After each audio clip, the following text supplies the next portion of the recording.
Naghahanda ang ilang labor groups para sa kanilang kilos protesta bukas, Labor Day. May ulat on the spot si Oscar Oida. Oscar!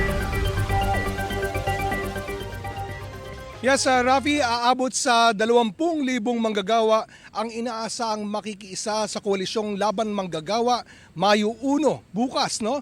At inaasahan na magmamarcha sila mula dyan sa may Welcome Rotonda patungo sa may Espanya hanggang makaabot ng Mindiola.